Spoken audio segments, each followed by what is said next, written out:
¿Qué tal? Muy buenas noches. Estamos en Charlas en Desconfianza. Bienvenidos a la 12ª transmisión de la segunda temporada. Y pues esta noche los saludamos desde esta sana distancia. El doctor Eduardo Habacuc López Acevedo, doctor en Tecnología Educativa y maestro en Ciencias Penales, que está en la parte superior de esta imagen.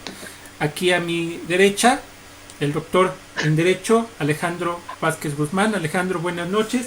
Su servidor, buenas noches. Su servidor, Joel Sánchez Rodríguez, que me encuentro aquí en la redacción de Radar Político.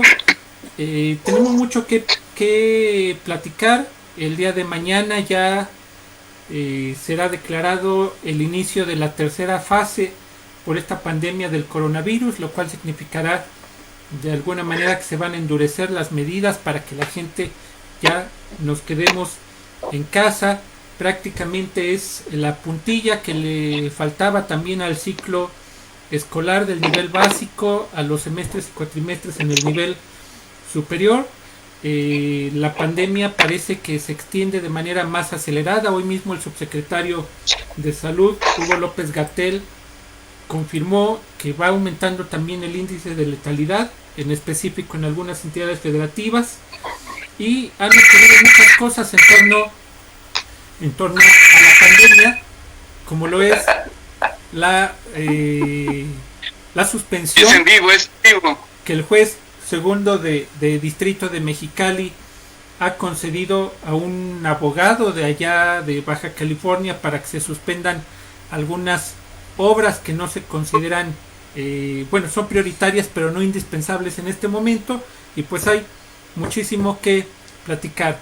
Ya escucharon ahí al doctor Alejandro, que estamos completamente en vivo, nadie muerto todavía. Y pues bienvenidos a Charlas en Desconfianza. Adelante, Habacuc.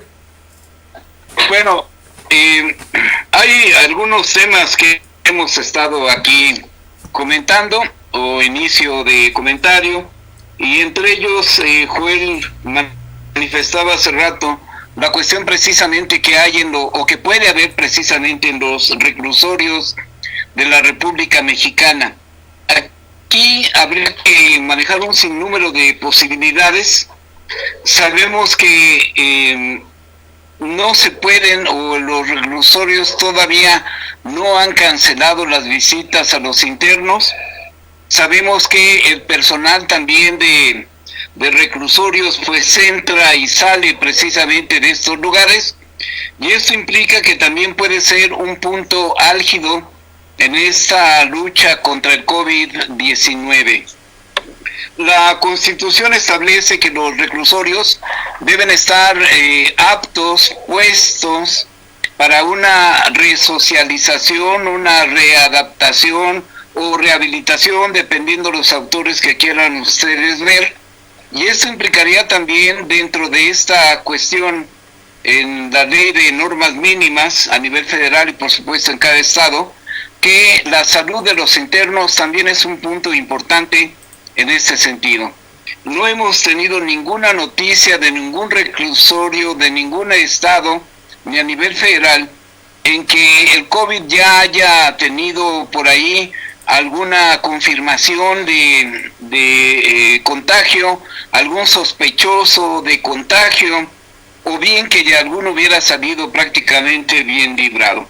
Este es un lugar interesante porque todos están confinados, y por lo tanto lo más grave sería que tuvieran contagios, que tuvieran un confirmado, porque esto va a ser imposible de mantener la sana distancia dentro de ningún reclusorio. Y además las instalaciones médicas de los reclusorios pues simplemente podríamos decir que son pequeños consultorios. No hay ni siquiera ningún aparato raro, extraño, como pudiera ser un ventilador, y por lo tanto me parece que es una población que está en alto riesgo si y solo si algún caso se pudiera empezar a manejar dentro de ellos. Alejandro, yo publiqué el día lunes que en el estado de Hidalgo, donde tenemos 17 cárceles, a lo mucho en 3 se cuenta con una pequeña área de enfermería o de hospitalización, y en los demás a lo mucho tendrán un botiquín de primeros auxilios, hablando así en términos reales. Pero una realidad que se vive es el hacinamiento en todas las cárceles de todo el país. Tan solo el caso de Tizayuca es emblemático. Esa cárcel fue diseñada para 15 personas. Desde hace unos años yo me acuerdo que había 57 reclusos en ese espacio. Hay cárceles donde hasta 3 personas duermen en una misma cama. Creo que es un panorama muy difícil el que se avecina si un proveedor, un celador o un visitante lleva el virus a esos lugares, ¿no? ¿Qué opinas? Así es. Buenas noches, maestros, buenas noches a quienes nos hacen el favor de vernos y escucharnos. En efecto, el sistema penitenciario mexicano está más que colapsado, está totalmente rebasado y saturado, digamos, en sus condiciones cotidianas. No sé, en su momento Sergio García Ramírez había sido un mexicano que intentó traer a nuestro país modelos penitenciarios que fuesen pues con un corte más o un sentido más humano, facilitando las labores, es decir, el trabajo, el oficio como un medio de rehabilitación para después su readaptación o reinserción en la sociedad. Y vemos que eso no se cumple. Tenemos poblaciones que están conviviendo sentenciados con procesados. Tenemos en varios lugares donde prácticamente una rejita es lo que separa a las reclusas de los reclusos. Entonces, reitero, de por sí son condiciones muy, muy difíciles.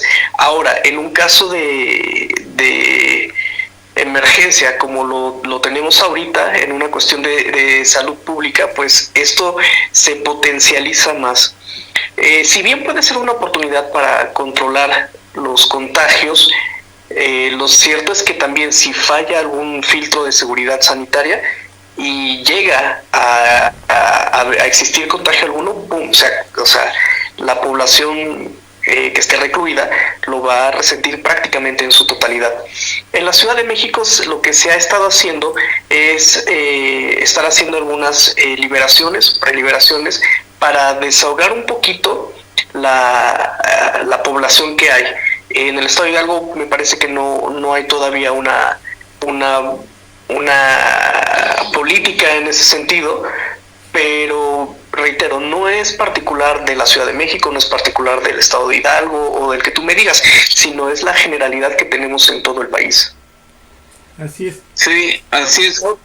Por ejemplo, yo conozco varios reclusorios por cuestiones de trabajo hace algunos años, y en los reclusorios de la Ciudad de México, que serían los mejores que pudiéramos nosotros mencionar, no hay ninguna posibilidad. Sí hay, por supuesto, una enfermería, digamos, más o menos decente. Pero, por ejemplo, en el reclusorio que está en Tijuana, allá en Baja California, sí, había turnos inclusive para dormir en las celdas. Había tanta gente precisamente allá en Tijuana que había 3 turnos para dormir. Entonces, el turno que dormía, los otros 2 andaban en patio y se iban cambiando cada 8 horas para poder tener acceso a una cama. De hecho, en este reclusorio se utilizaba un sistema muy interesante de construcción interna llamada carracas. Estas carracas eran hechas precisamente con madera, eran casas dentro del reclusorio, en donde ahí podían vivir efectivamente incluso familias. Y las carracas de mayor potencial económico, como el de los narcos, tenían inclusive hasta 2 o 3 niveles para que tuvieran inclusive allí a la familia. El reclusorio que tenemos nosotros en Guerrero, que también lo conozco muy bien, efectivamente, como dice Alejandro, solamente le separa una malla precisamente ciclónica de lo que sería la separación entre mujeres y hombres. No hay tantos dormitorios como en la Ciudad de México, porque en la Ciudad de México inclusive el dormitorio 10 estaba encaminado precisamente para policías, y los demás dormitorios se iban separando según consejo técnico hacía precisamente su trabajo. Aquí en el reclusorio o los reclusorios de Hidalgo, por supuesto también tenemos una gran sobrepoblación, y esto por supuesto incita al coronavirus a que en algún momento, si alguien lleva precisamente el contagio a este lugar, va a ser una espantosa situación, porque habría que pensar que si hay uno confirmado al menos, tendrían que sacarlo precisamente de reclusorio, y entonces ¿a dónde lo vas a llevar? Habría que pensar todo el personal que se utiliza para el traslado de un solo reo. Y si este reo es de los considerados de media o máxima seguridad, sería impresionante el despliegue policial para poderlo llevar precisamente al inflable que tenemos aquí en Pachuca, en su caso, y darle atención ahí a ese lugar. Es decir, el problema de los reos a nivel nacional es verdaderamente interesante. Aún no se ha sabido nada de esto, y esperemos que no tengan ningún contagio, no porque sean mejores o peores, sino porque eso acarrearía una gran cantidad de problemas enormes a los gobiernos estatales y gobierno federal. Alejandro, aparte de la situación que se presenta como foco rojo, yo lo veo así, lo de los centros penitenciarios, también habíamos comentado que en el caso del estado de Hidalgo, bueno, aparte aquí en el caso del estado de Hidalgo también se está registrando otra situación. Hablábamos hace unos minutos de los altos índices de letalidad que están registrándose en México, donde prácticamente a nivel nacional estamos en un 7%, mientras que aquí en el estado de Hidalgo el día de hoy desgraciadamente nos ubicamos en el 18.75% en el índice de letalidad. Algunas entidades están en el 3.39%, como lo es Nuevo León. Yo no soy especialista ni mucho menos en el tema, pero me gustaría también que alguien del público nos pudiera orientar el por qué ocurre eso, por qué en Hidalgo mueren más enfermos que en otros lugares, hablando en lo que se refiere a porcentaje. ¿Cuál es tu punto de vista en ese sentido? Bueno, pues comentábamos antes de la transmisión, ¿qué pasó? Nos vamos a ir a vivir a Nuevo León para que nuestras probabilidades de continuar con las charlas en desconfianza por lo menos se mantengan. Bueno, pues es la conducta que se está observando del propio virus, de la propia situación de los contagios que se dan. El doctor López-Gatell ha sido muy preciso de todo un conjunto de características que han tenido las personas que desgraciadamente han perdido la vida, ¿no? Por ejemplo, hoy, en la conferencia de hoy, mencionaba de una menor de edad, menor de 25 años, perdón, la primera persona menor de 25 años, ¿no?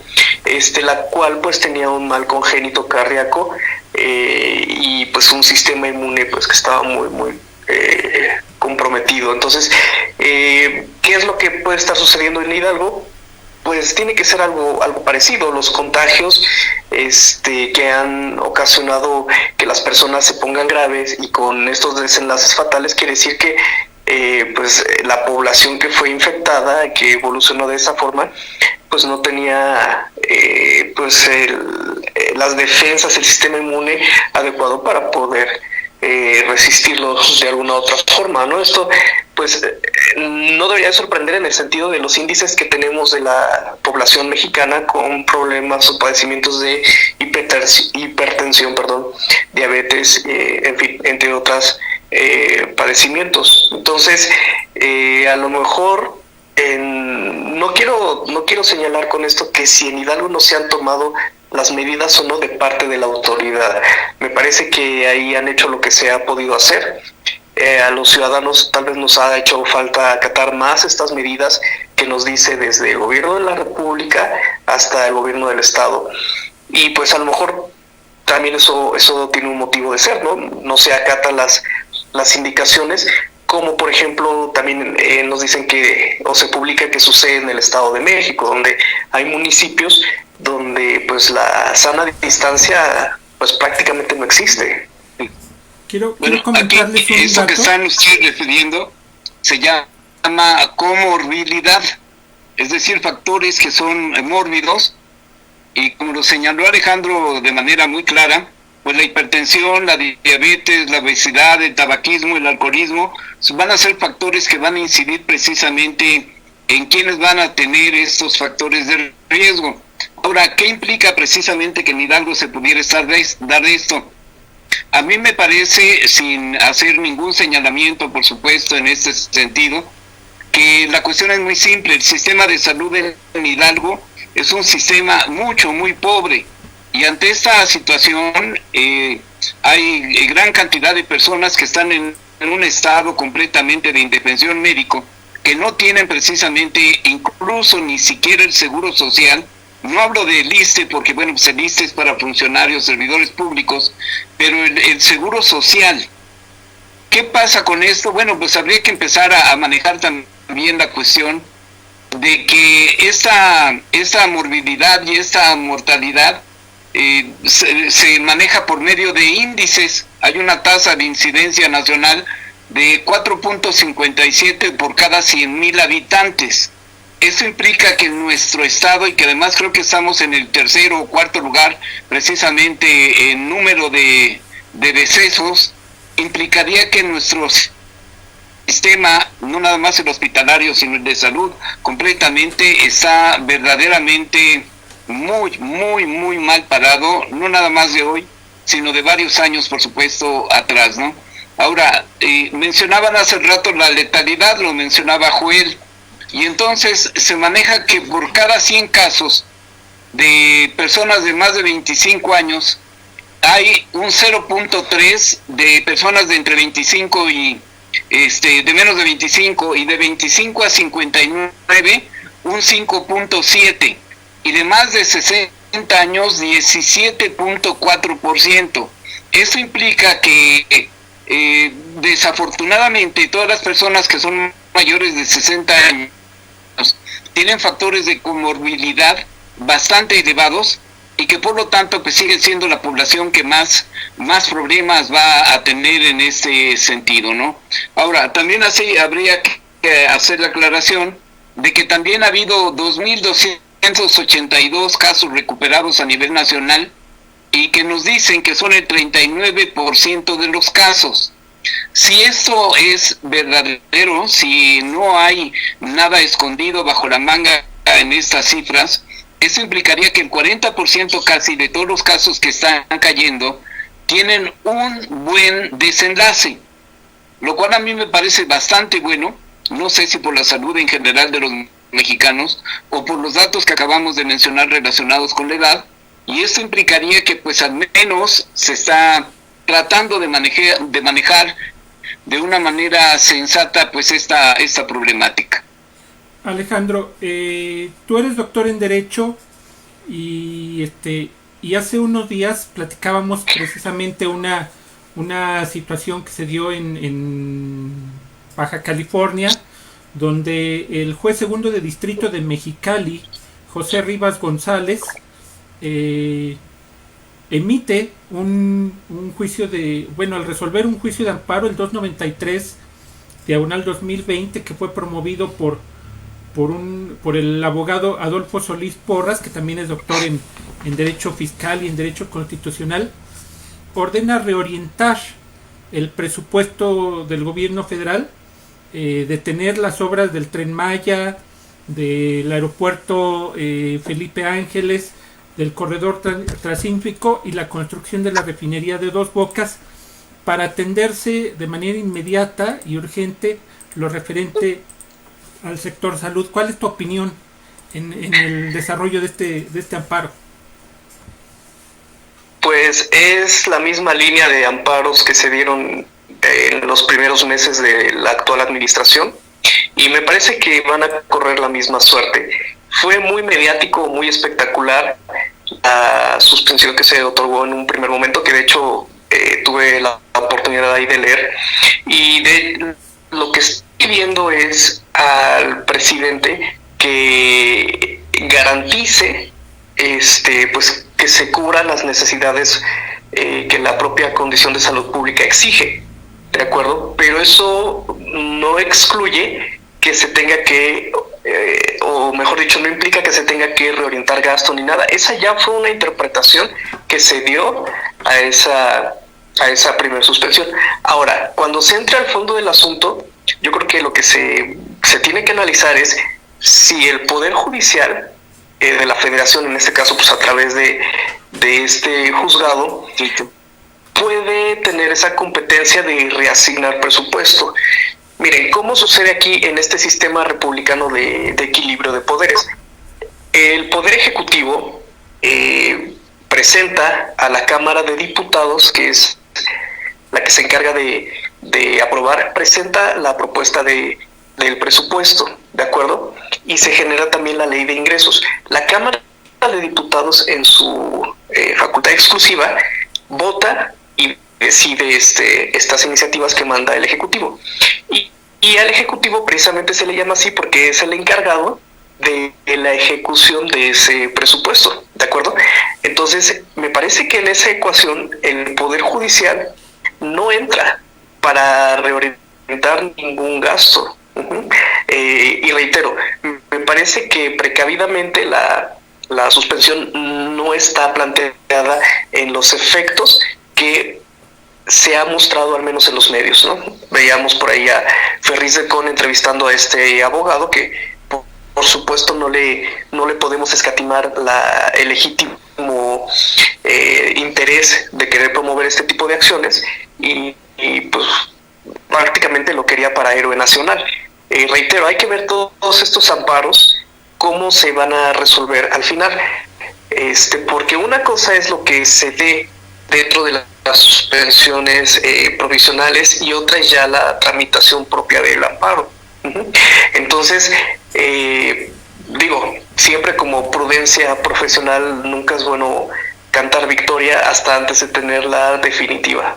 Sí, porque manejas la suspensión provisional y todo el mundo va a decir ya le cayó el amparo a esto y el presidente, o en este caso el Ejecutivo, tendría que doblar las manos.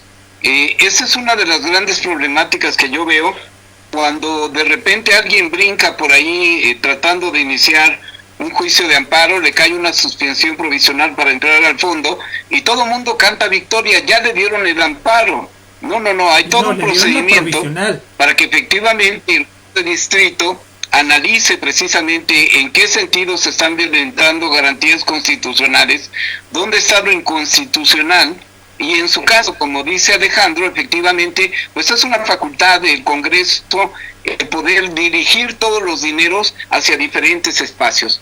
Ahora, y si ya tenemos un programa... Habacuc y Alejandro, ¿sí? Hay un detalle. El Poder Judicial no está reorientando el presupuesto, o sea, él está ordenando a la autoridad responsable que lo reoriente.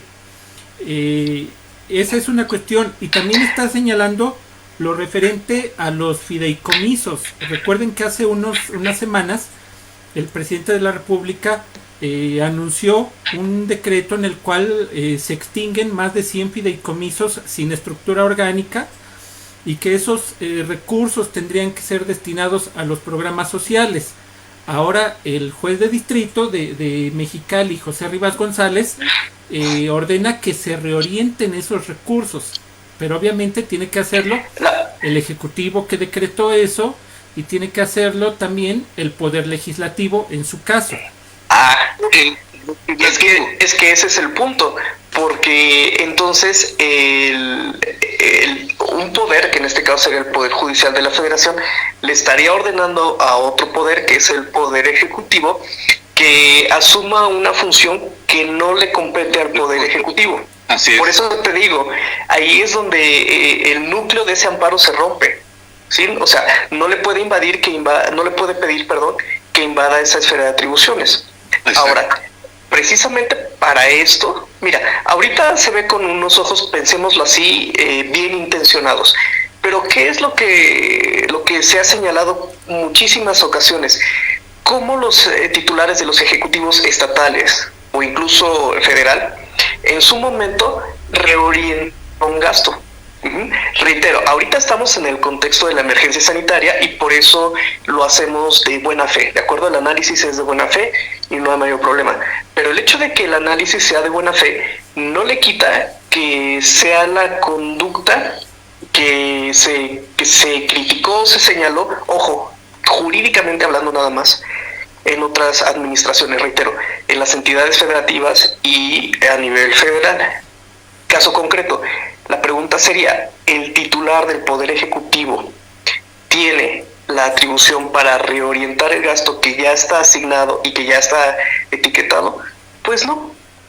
Entonces, no se puede sostener la constitucionalidad de ello. En el caso de los fideicomisos sí, porque se están extinguiendo por un decreto emitido por él y en el cual está disponiendo ya de ese dinero. Pregunta, ok, te concedo eso. En el caso del fideicomiso sí. Pregunta, ¿qué parte del fideicomiso se ha destinado a estas obras? Exactamente, porque aquí la cuestión sería primero indagar hacia dónde estaban los fideicomisos.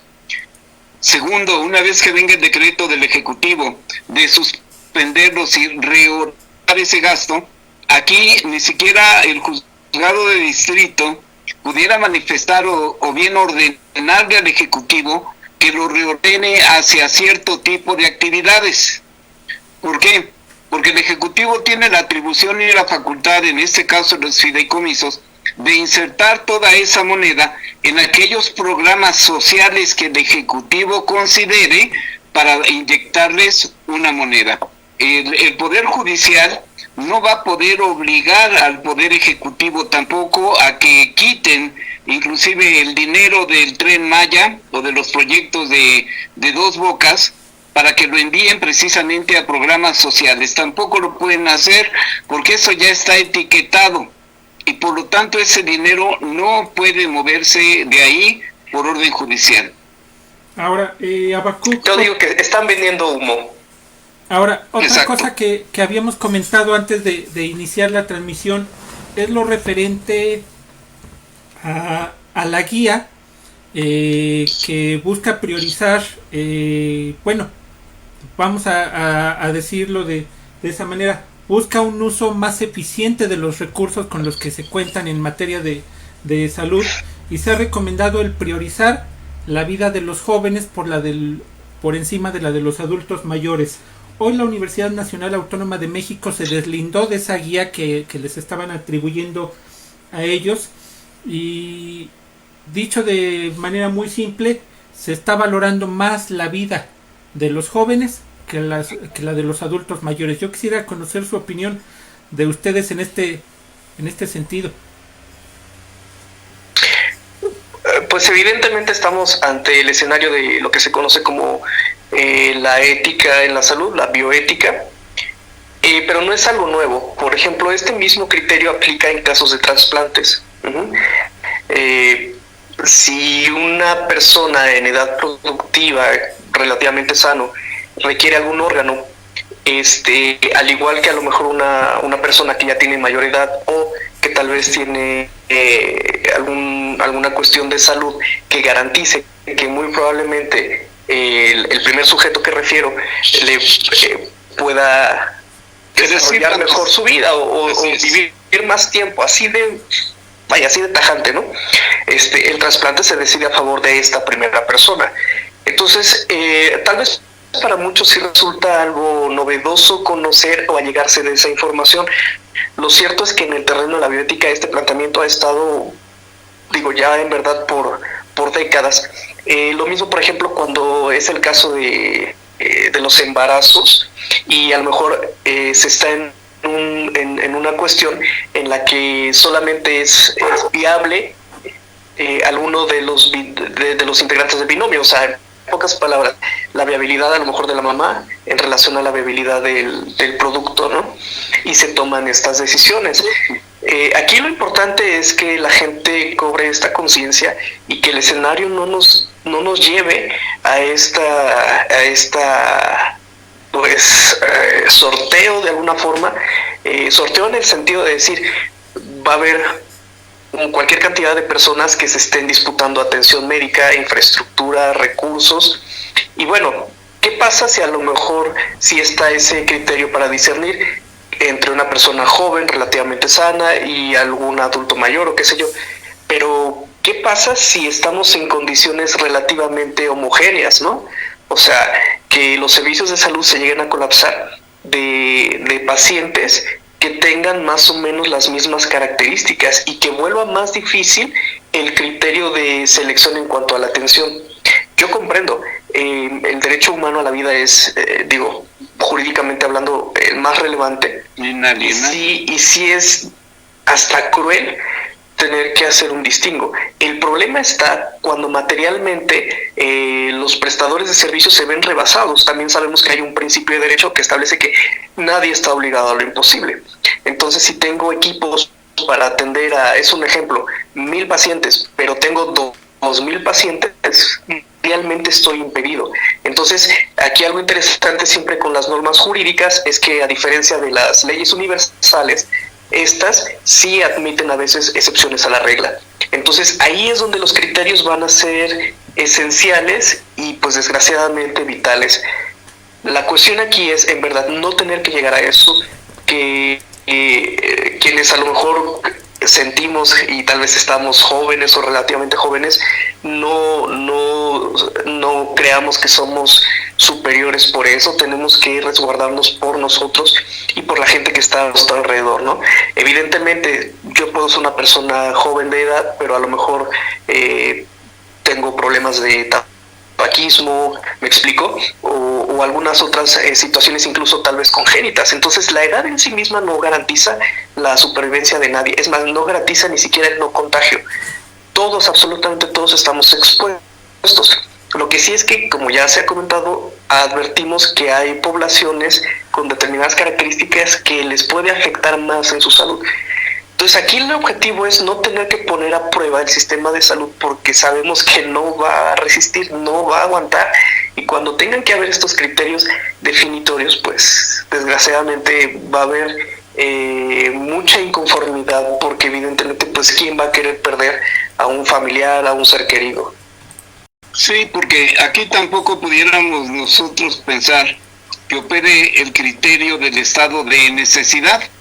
Entonces, bajo esta circunstancia, jurídicamente hablando, y pensando también en lo que dice la Constitución de que todos somos iguales, todos deberíamos de tener la misma opción de tener un ventilador, un aparato que pudiera conservar o preservar la vida de esta persona.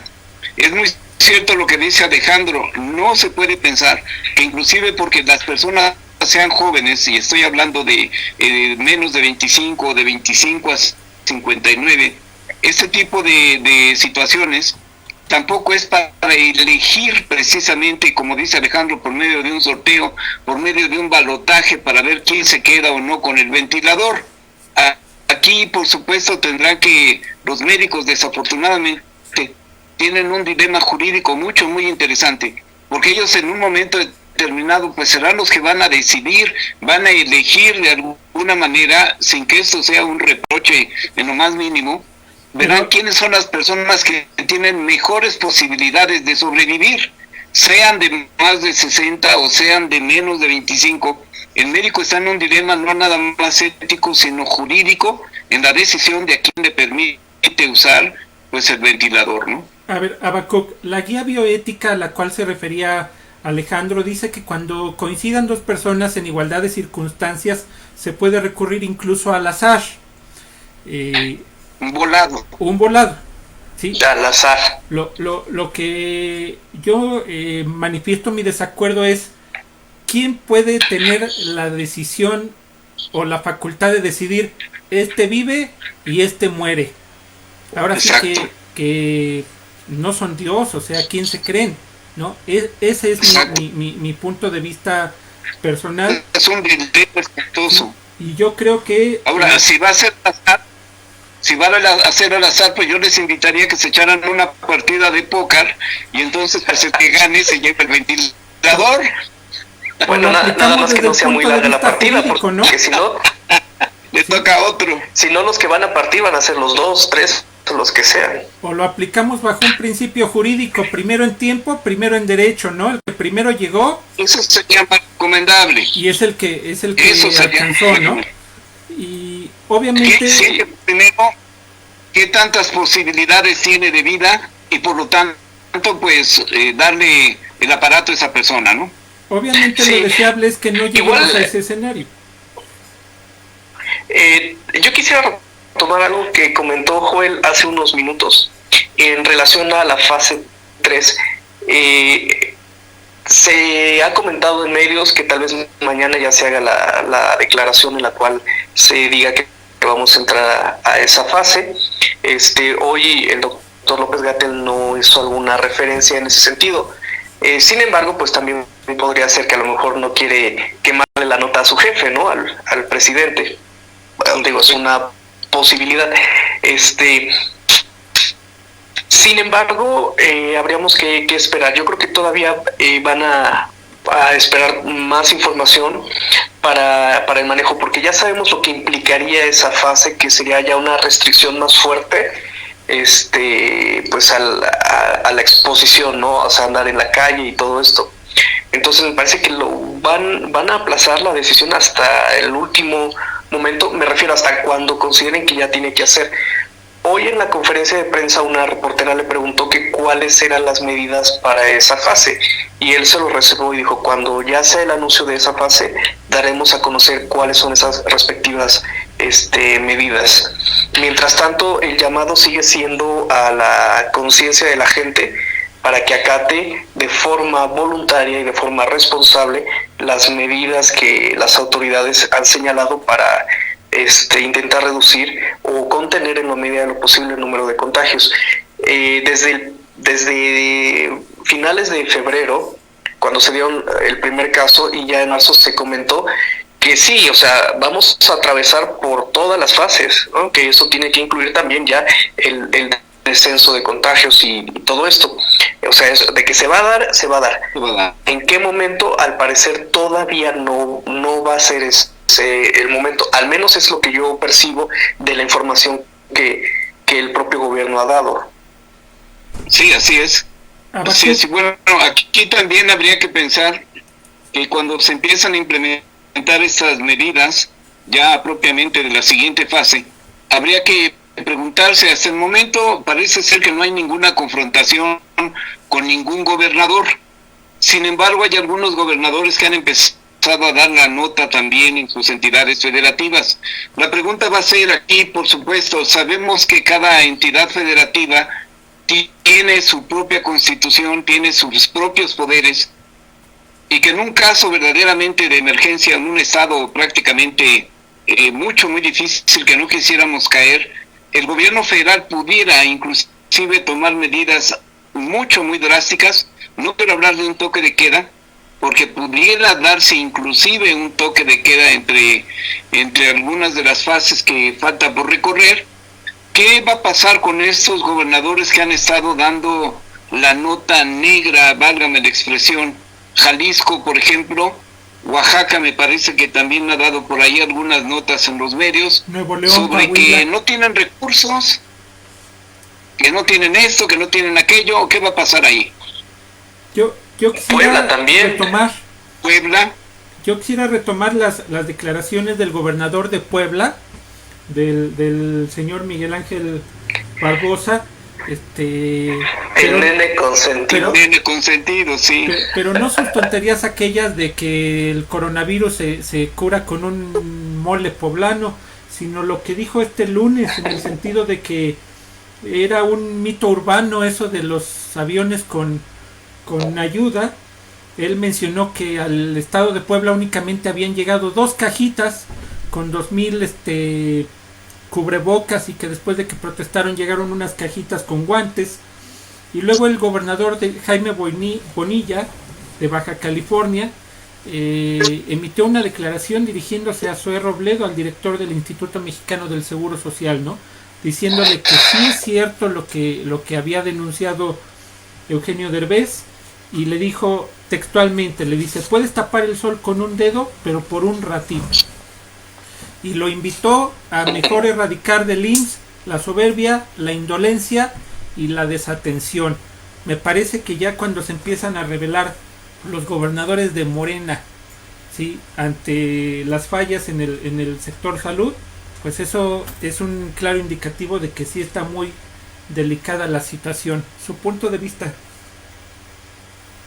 Pero es el sector salud de su entidad federativa, no es del gobierno federal, porque habría que pensar efectivamente quién tiene el control de todos esos hospitales que hay en ese lugar. Ahora, lo que diga el señor Rodríguez, no, González Derbez, a mí la verdad de las cosas es que me da mucha risa que un sujeto de ese tipo, un comediante, no quiero decir que sea un artista, sino un comediante, esté ahora verdaderamente sacando a relucir una gran cantidad de carencias, cuando esas carencias no son de hoy.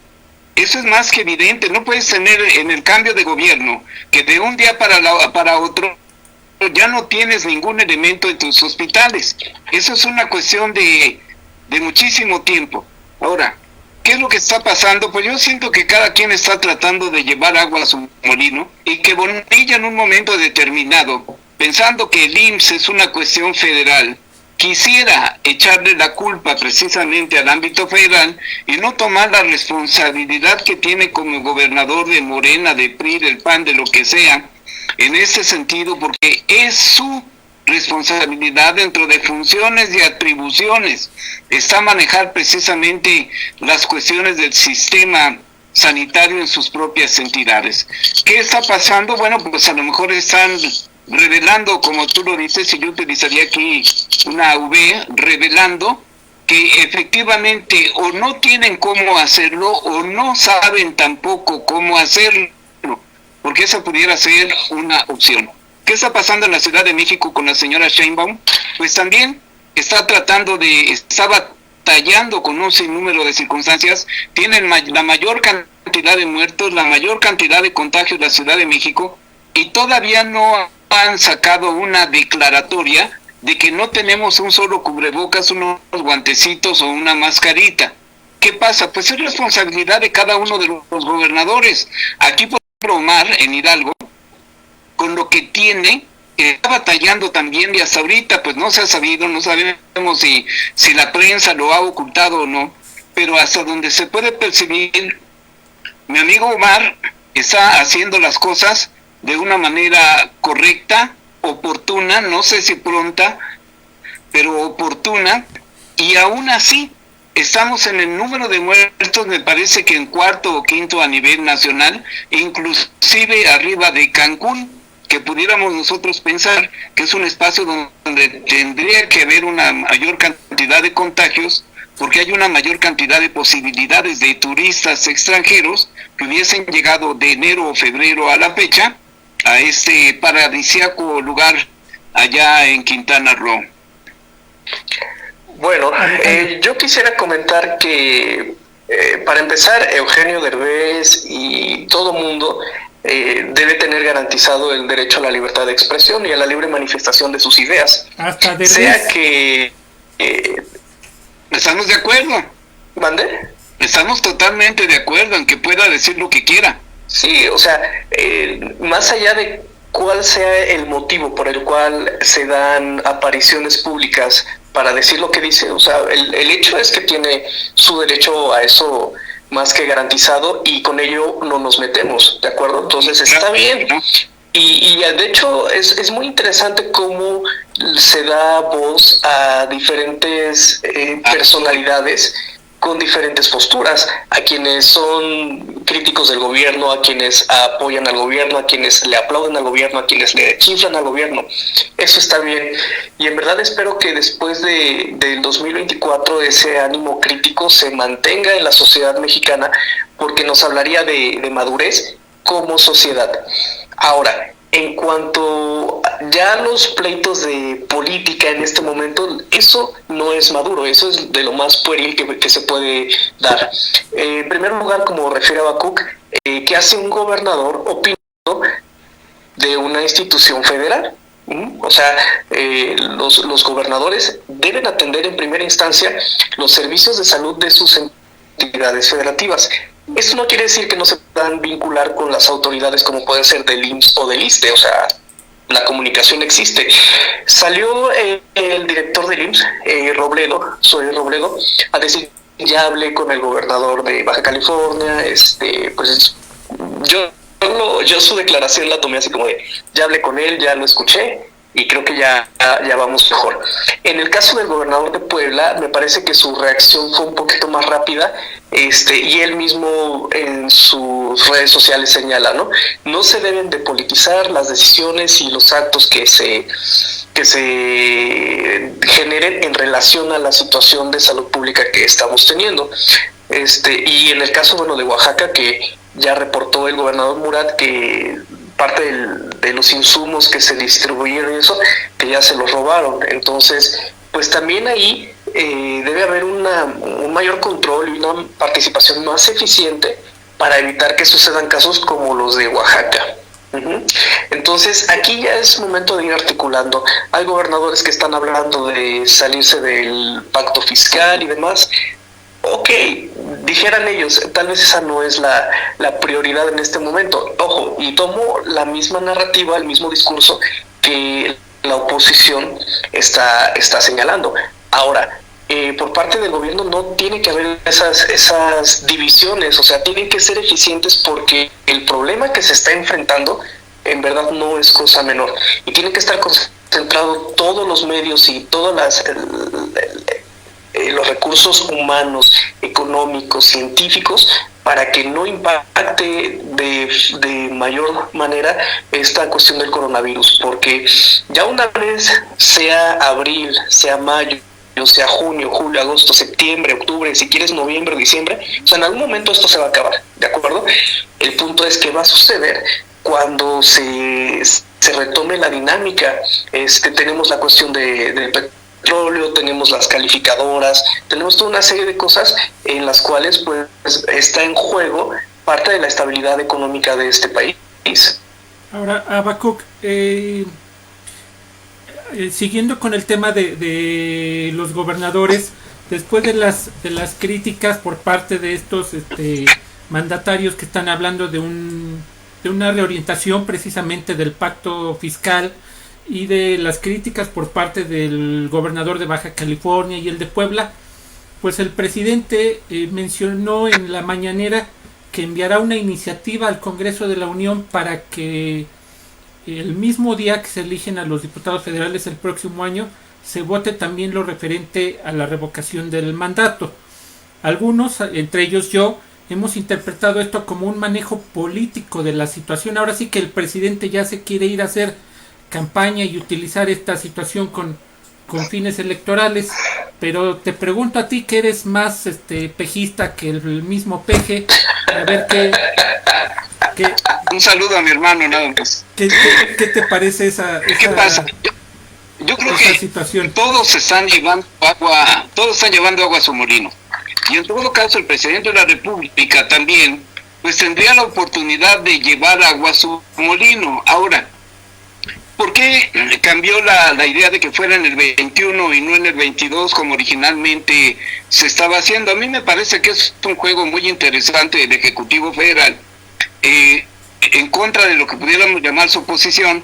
A ver, ustedes quieren que no sea hasta el 22, que sea en el 21, lo hacemos en el 21. Ahora, ya no queremos que sea en el 21, queremos que sea en el 22. Es decir, tenemos una oposición que también, por supuesto, está llevando agua a su molino. Y el presidente de la República, además de ser el Ejecutivo Federal, de alguna manera también puede llevar efecto, si no, como tú mencionas, actos de campaña, sí actos políticos en el sentido de que pudiera fortalecer inclusive su propia imagen ante la población. López Obrador, lo haga en el 21 o lo haga en el 22 o en el 23, en el año que ustedes quieran, va a ganar precisamente este ejercicio democrático. La gente nuevamente se va a volcar, va a decidir que efectivamente López Obrador termine su mandato. Lo que estaría muy mal sería que López Obrador, después del 24, quisiera seguir siendo presidente de la República. Eso sí no debe de ser. ¿Por qué?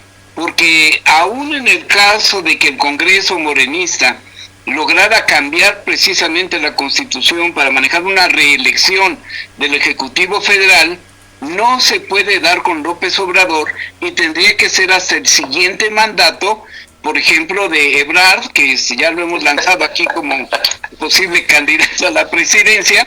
Entonces Ebrard sí tendría la posibilidad de que en lugar de que fueran 6, fueran 12.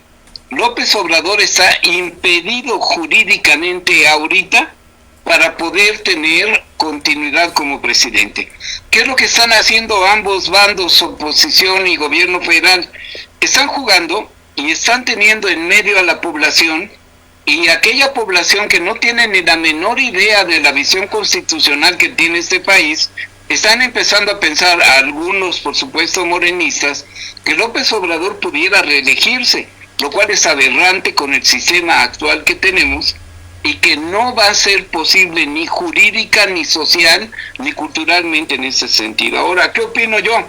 López Obrador también está jugando en un tablero de ajedrez, y como cualquier otro presidente de la República está moviendo también sus fichas, y está moviendo ese tablero, de tal manera que cada vez que pone en jaque a la oposición sale arrastrada, y tienen que buscar otras formas de poder atacar a la reina de Morena, en este caso la reina del Ejecutivo, que no sé si sea la doctora Müller o no, pero tienen que atacar a la reina del Ejecutivo para que precisamente cayendo la reina, el rey quedara desprotegido y por lo tanto pues en un estado de indefensión.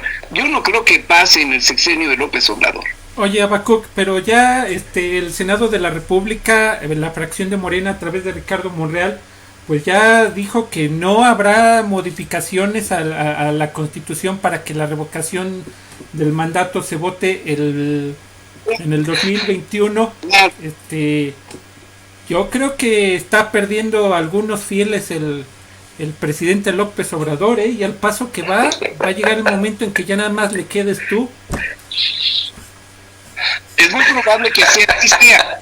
En todo caso, si sigo siendo el único pejista que esté apoyando a López Obrador, pues nos quedamos solos, no hay mayor problema. Ahora, cuando yo refiero a mi amigo Omar, no estoy diciéndolo ni con sorna ni con otra opción, porque yo conozco al gobernador, a Omar, trabajamos juntos en la Procuraduría, estábamos prácticamente en la misma oficina y teníamos un buen contacto. Yo no sé, aquí alguien, Laura, simplemente Laura, me dice que hago muy mal al decir precisamente que Omar es mi amigo. Y sí, en efecto, es mi amigo.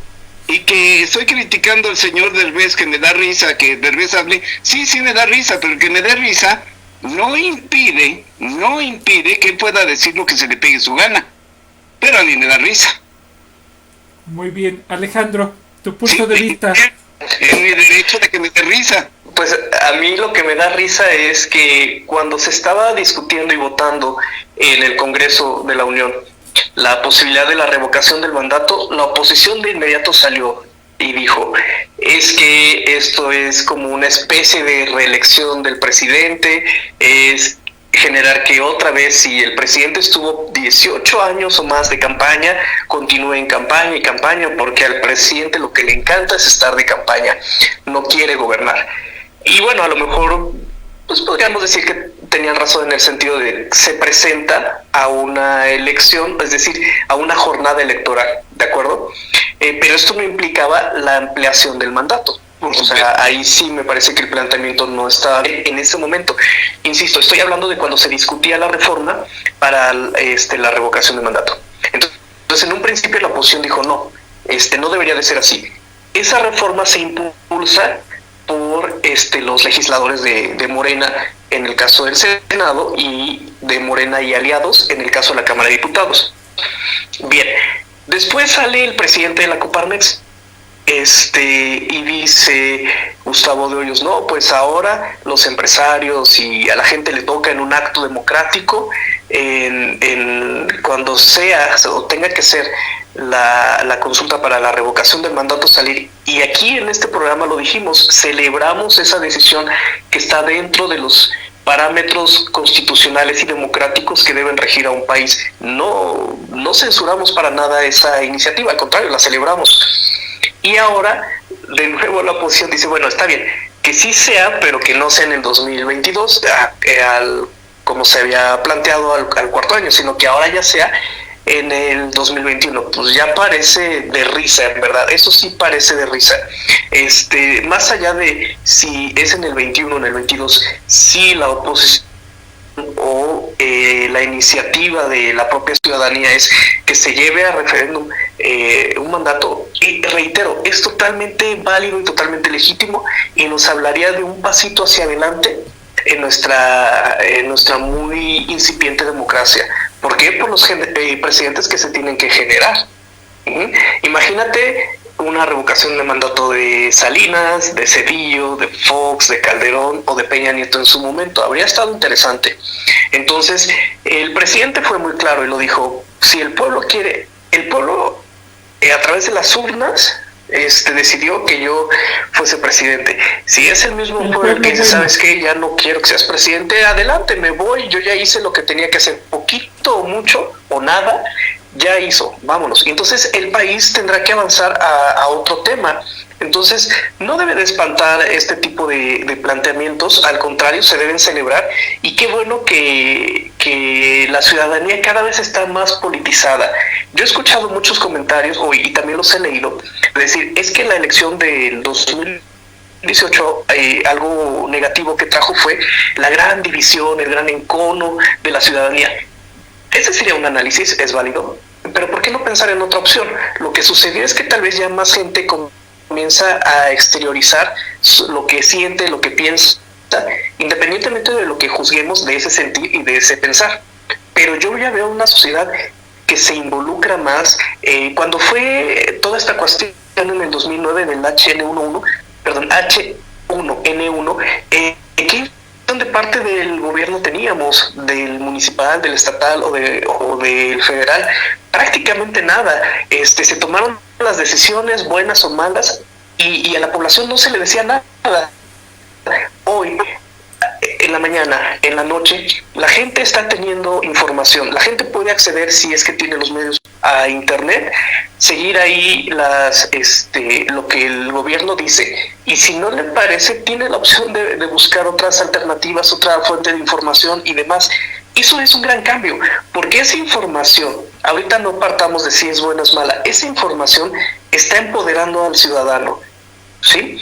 ¿A dónde nos va a llevar? A ese sí ya va a ser el reto, ¿no? Pero más allá de ver solamente división, más allá de ver solamente encono, lo que a mí sí me llama la atención es ver que hay gente que defiende ya sus posturas. O sea, antes había descalificaciones. Si uno decía, es que creo que Andrés Manuel es un buen candidato, un buen político, de inmediato, Chairo. Si se criticaba al presidente en turno, sea del PAN, del PRI, lo mismo. Si se le defendía, eres un vendido. Pero aún así no había la intensidad y la cantidad de debate y de discusiones que hoy en día estamos viendo, ¿no? Yo lo veo, por ejemplo, en un universo muy pequeñito, en un microcosmos que pueden ser mis redes sociales. De repente leo opiniones de gente que yo en verdad me sorprendo, en el sentido de decir, oye, yo no sabía o no tenía idea de que tú pensaras eso, o que compartieras esto a favor o en contra de lo que sea.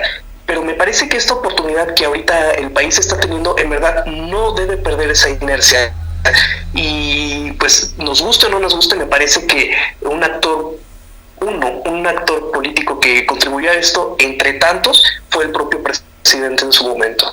Habacuc, nos pregunta Víctor Sevilla González, ¿qué tanta veracidad habla López Dóriga cuando dice que es un hecho el dar por finalizado el ciclo escolar? Se refiere al hecho de que el periodista afirma que mañana se emitirá la declaratoria de la tercera fase. Lo platicamos al inicio del programa. Yo decía que prácticamente en lo que se refiere al nivel básico ya se da por terminado el ciclo escolar, y en lo que se refiere al nivel medio superior y superior, pues también cuatrimestres y semestres en marcha, pues prácticamente ya no habrá oportunidad de regresar a clases. Pero tú, como docente que eres, y puedes contestarle a Víctor Sevilla González. Bueno, aquí hay que separar, por supuesto, esta cuestión del calendario escolar, porque estamos hablando de un calendario CEP, que es educación básica hasta educación media superior, y que aquí efectivamente todas las escuelas, tenemos algunos infiltrados en algunas escuelas, instituciones educativas federales, en donde no se ha dado, por supuesto, este tipo de información, no se ha manejado. ¿Qué es lo que puede suceder en todo caso? Porque aquí lo que podemos hacer es jugar con la esfera para poder predecir algunas cuestiones. Todas las escuelas del sector SEP están ya trabajando precisamente en qué cosa. Están preparando, sí, el cierre. La mayor parte de todas las escuelas, casi pudiera yo decir que casi el 100% del sistema SEP, del sistema federal, están trabajando maestros, administrativos, toda la gente está trabajando también en línea. Los chicos de primaria, de secundaria, están trabajando también de una manera que yo no puedo llamarle educación virtual, porque no tiene absolutamente nada de virtual. Y aquí tendríamos que hacer una crítica con muchas de las universidades que están obligando a sus docentes a que den clases por medio de videoconferencia. Eso no es educación virtual. De entrada, quienes están haciendo esto están cometiendo un gravísimo error, porque están tratando de sustituir el pizarrón por medio de una pantalla de computadora, y eso no es aplicar la tecnología educativa. Es decir, hay muchos errores. Bueno, es lo que hay. SEP, es sí, lo que como hay. la SEP, como todas las... ¿Perdón? Es lo que hay. Exacto. Es lo que... Pero la tecnología educativa no son solo videoconferencias. Hay que hacer una planeación que por supuesto no nos dio tiempo en ningún lado de hacerla, pero que pudiera haberse previsto, porque muchas universidades están tratando de dar el paso a esta cuestión de la virtualidad. Y entonces, ¿qué es lo que se tendría que hacer? Pues haber llamado gente especialista en tecnología educativa para que precisamente diseñara para este término de cuatrimestres, semestres, estoy hablando de las educaciones de institución de educación superior, para poder terminar esto con una verdadera educación virtual. No nos dio tiempo, nadie sabía qué hacer, no se va a hacer, no se van a perder los ciclos escolares. ¿Qué es lo que va a suceder? La educación básica y media básica en nuestro país van a cerrar, por supuesto, el ciclo cuando tienen que cerrarlo, porque si no, esto implicaría qué certificado le das a la gente, y no puedes prolongar eternamente hasta diciembre, como aquí lo hemos manifestado. No puedes tener tan largo un año. ¿Qué va a suceder? Que en educación básica y básica superior, lo que va a suceder es que en julio terminan precisamente las clases, y todo el papelerío se va a hacer también, porque los administrativos van a tener que ir a hacer ese trabajo. Lo van a hacer o lo harán vía virtual, imprimirán los certificados correspondientes, toda la documentación correspondiente, para que de alguna manera, como hoy se están dando títulos de manera en PDFs, se hagan también estos mismos certificados bajo esta tecnología. Yo no dudo que SEP esté ya trabajando esto. Ahora, ¿qué pasa con las instituciones de educación superior? Tampoco ninguno de los muchachos que estén en universidad va a perder su cuatri o va a perder su semestre. Las universidades van a tener que implementar también este modelo de SEP para cortar precisamente, y quisiera yo pensar que nosotros en la Universidad del Estado de Hidalgo terminamos prácticamente en mayo, y entonces se va a programar el siguiente semestre con las mismas características, pero ahora sí ya, espero yo, con la experiencia de haber estado trabajado en línea, se pueda hacer por parte de las universidades una planeación adecuada para que no los maestros estén en videoconferencia a las horas de su clase, sino que pongan actividades precisamente con tecnología educativa para poder realizar o poder salvar lo que pudiera ser el próximo periodo escolar en todos los niveles. No se va a perder, tampoco a SEP le conviene eso. Dicho de manera concreta, vamos a cerrar los ciclos escolares porque ya no vamos a regresar a clases. Esa sería la tercera fase, pero se va a adaptar para que no pierdan sus estudios, no pierdan la oportunidad de terminar los muchachos que están en ese contexto, y tendremos que prepararnos pues para el próximo semestre de alguna manera recuperar, adaptar. Digo, tú eres doctor en tecnología educativa, sabes cuáles son las carencias y las limitaciones que hay en este terreno, pero obviamente tendremos que aplicarnos todos para sacar adelante programas académicos, temarios, Exacto. todo lo necesario al Exacto. respecto, ¿sí? Doctor Alejandro. Estamos con los dedos en la puerta y habrá que solucionarlo. Sí, evidentemente Joel lo acaba de decir, es lo que tenemos.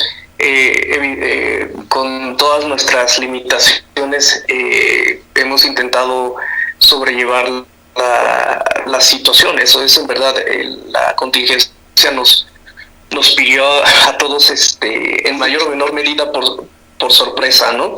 Entonces aquí los docentes hemos tenido que implementar estrategias lo más eficientes posibles, priorizar los temas. Si sabes qué, de lo que resta de mi temario, el tema 7, 8 y 9 son los que esencialmente tengo que cubrir, y a lo mejor se perderán 2, 3 temas, ¿no? Así es. Y también los alumnos,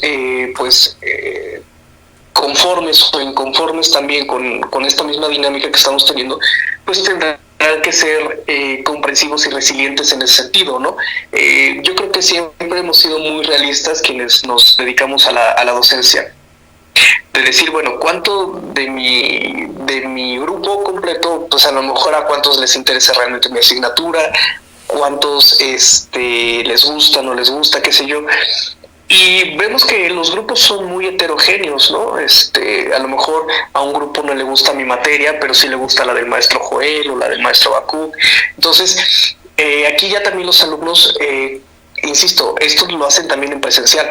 Cuando tienen temas de su interés, ellos son muy autodidactas cuando tienen esa motivación o cuando tienen ese interés. Entonces, este caso, pues también tendrán que sacar un poquito esa experiencia, porque pues un docente nunca va a terminar de cubrir todo el conocimiento. Eso es imposible, de hecho es ilusorio, ¿no? Pero pues encontrar ese equilibrio sobre la marcha es complejo. Entonces, pues ni modo, no nos queda más que quedarnos con la experiencia, y esperemos en verdad que una situación así no se vuelva a repetir, porque yo creo que hemos valorado diferentes cosas, ¿no? En ámbitos personales hemos aprendido a valorar desde la libertad misma, o sea, el poder estar en un lugar o en otro, poder estar o no con los seres que amamos, y hasta cosas ya que en esa prioridad están un poquito más abajo, como tal vez la vida académica, ¿no? Estoy seguro que habrá también alumnos que digan, sí, pues la neta sí me gustan más mis clases presenciales, aunque llegue tarde, aunque no haga mi tarea, aunque no vaya, aunque no vaya, pero pues sé que si yo quiero puedo ir.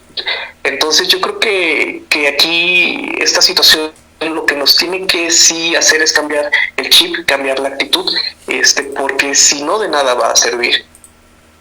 Aquí nos preguntan qué hay con los pagos a colegiaturas en las escuelas particulares. También ya ha habido menciones por parte de Profeco, en el sentido de que si la universidad está implementando cualquier forma de educación por otro medio que no sea presencial, mientras esta situación de clases, de actividad académica, pues los chamacos van a tener que seguir cooperando con las universidades privadas para pagar sus colegiaturas.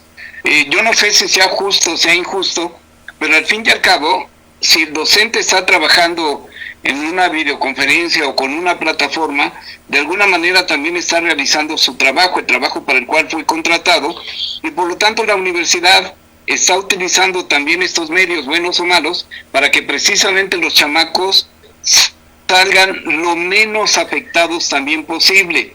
No, y déjame decirte que incluso es más trabajo, o sea, por ejemplo, las clases presenciales de las asignaturas que normalmente damos, los temarios ya los conocemos, nos presentamos, por ejemplo, en este caso hablaré, en mi caso, yo con mi marcador, mi borrador, y vámonos. Sin embargo, de los pulmones. Exactamente. Bueno, con un marcador o con 8, los que sea, lo solventamos de esa forma o intentamos hacerlo. Y sin embargo, ahorita, por ejemplo, estar preparando el PowerPoint, estar tan siquiera programando las sesiones y todo esto implica un trabajo tras bambalinas, vamos a decirlo así, en verdad de horas.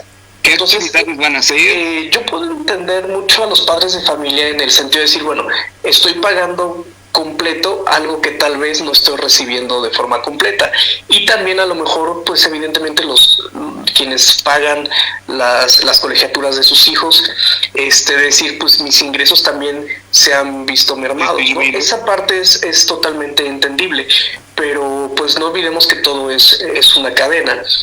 Si está la opción de que la institución de alguna u otra forma esté cubriendo los temarios, porque aparte recordemos que es una causa ajena ahorita a todas las instituciones de educación, sean públicas o privadas, si se mantiene ese trabajo académico, pues si está la opción de pagar, que así lo haga. Si no está la opción de pagar, es cuando ya se complican las cosas, ¿no? Porque también hay que decirlo, de seguro muchísima gente está viendo ya muy afectados sus ingresos, y eso obvio repercute. Decir, bueno, ya qué facilidades van a dar las instituciones privadas para que se realicen los pagos, ahí sí ya va a depender de cada una. Y bueno, esto a la vez va a generar que las instituciones puedan cubrir sus obligaciones laborales con su personal administrativo y docente.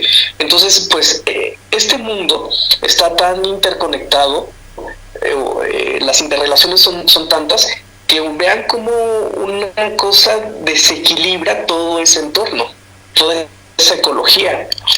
Así es. ¿Algo, Joel? Sí, hay algunas instituciones educativas que, por ejemplo, están haciendo algunos descuentos porque bajan sus gastos operativos y están tratando de solidarizarse también con los padres de familia. Algunos son descuentos muy mínimos del 15%, otras nada, pero también a las escuelas les sorprendió la situación, también tienen que cubrir sus gastos, sus nóminas, y obviamente esto es lo que obliga a que se pague la colegiatura de manera normal. Quiero darle lectura a un mensaje de Verónica Monroy, periodista que nos escribe de la ciudad de Tula. Dice: cuídense, en mi región un importante sector de la gente sigue apática a las medidas sanitarias.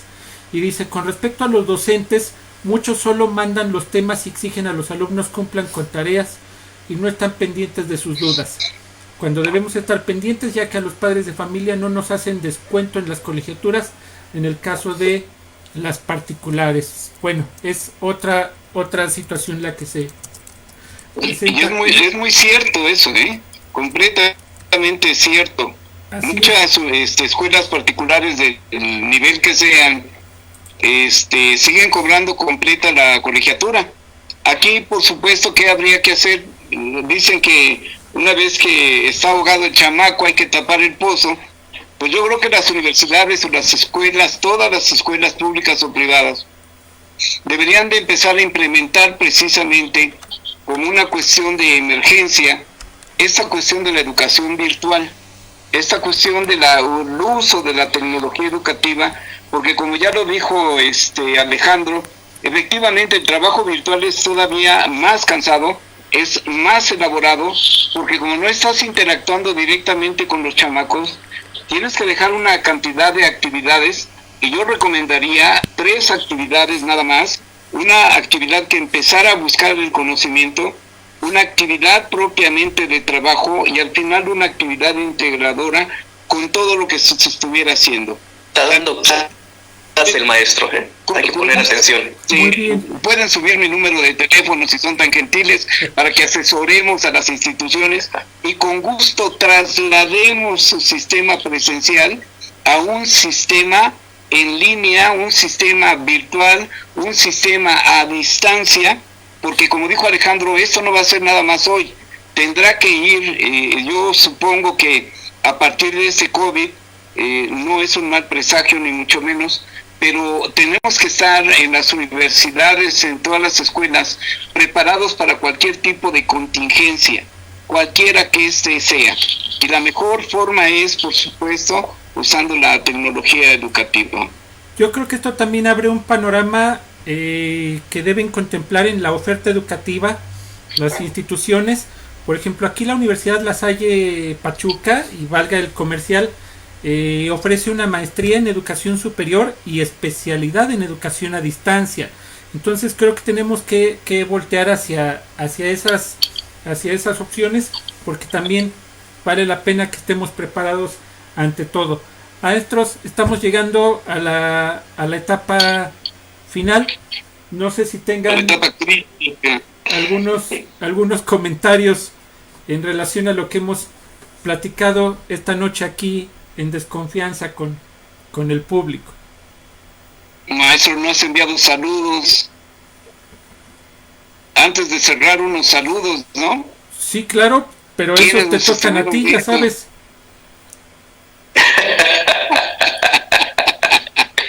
Bueno, para cerrar, hay que seguir manteniendo las indicaciones de la autoridad, sea federal, estatal, municipal. Hay que evitar, por supuesto, conglomeraciones.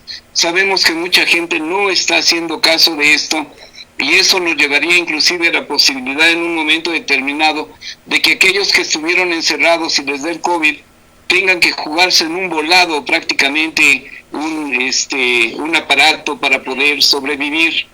No sé si es justicia o no es justicia, pero aquí lo que tenemos que hacer es que todos debemos de cuidarnos. Ahora, todas las instituciones estatales y federales están haciendo, me parece, su mejor esfuerzo, independientemente de algunas críticas. Me parece que están tratando de actuar lo mejor posible con los recursos que tengan, y eso también es interesante. Si se quejan o no se quejan ya es una cuestión particular. Con relación a la educación, bueno, pues con la pena vamos a seguir batallando muchos en este sentido, porque muchos no se acomodan a esta cuestión del trabajo en línea, y con la pena yo auguro que esto también va a ser el inicio del siguiente periodo escolar, tanto en SEP como en las universidades estatales o bien particulares. Esto va todavía a prolongarse un buen rato. Y los saludos, señor. A todos. ¿Perdón? Los saludos. Saludos. Bueno, pues a Escaret, Oliger, Aurora, Soto, ya mencionaste a Vero Monroy, a Laura, simplemente Laura, está Doña Pa, Abigail Pérez, Vanessa Hernández, Eduardo López, Daniel Meléndez, está también por aquí entre los que veo Juan Sánchez Cabrera, que nos saluda como siempre al panel. Saludos. Jezabel Maldonado, Andrea Legorreta, a Claudia Carrasco, Ailé Sanz, Titi Lo, Deise Espinosa, que también lo está viendo, creo que Vanessa Moreno, Verónica López, Pati Lunita, Joel Sánchez también lo está viendo,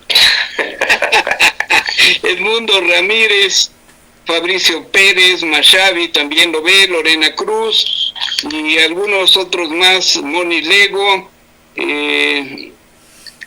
Alex Vázquez también lo está viendo. Entre los que yo tengo aquí, Víctor Sevilla, Lisset Hernández, Garusa, entre los que yo tengo aquí, porque no sé si tenga yo a todos en claro, ese listado. Nos ve también el próximo presidente municipal de Pachuca, Nabor Rojas.